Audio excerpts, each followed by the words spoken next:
డిఎన్ఏలో మన family history, మన roots ఇవన్నీ కూడా బయటకు వస్తాయి. ప్రపంచంలో ఏ ఇద్దరు డిఎన్ఏ కూడా ఎగ్జాక్ట్గా మ్యాచ్ కాదు. ఎక్సెప్ట్ ఐడెంటికల్ ట్విన్స్లో తప్ప ఏ ఇద్దరు డిఎన్ఏ కూడా మ్యాచ్ కాదనమాట. మనకు తెలుసు ఈ ఫ్లైట్ ఏదైతే ఎయిర్ ఇండియా ఫ్లైట్ ఉందో, ఏదైతే కూలిపోయిందో దానిలో 125 లీటర్స్ ఆఫ్ ఫ్యూయల్ ఉంది. ఆ ఫ్యూయల్ 1000 డిగ్రీస్లో బర్న్ అయిందనమాట. దాంతో బాడీస్ మనకు అసలు వచ్చే అవకాశం లేదనమాట. బోన్స్ బ్రేక్ అయిపోయాయి.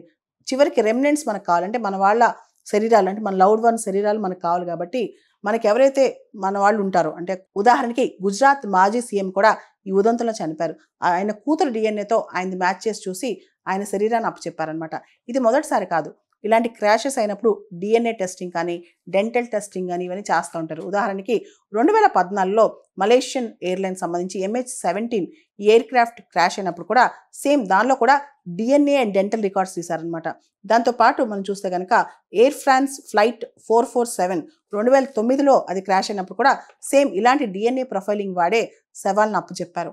అండ్ మనందరికీ తెలుసు చరిత్రలో చాలా పెద్ద ట్రాజడీ సెప్టెంబర్ 11 అటాక్, అమెరికా పైన WTC టవర్స్ పైన అటాక్ అనమాట.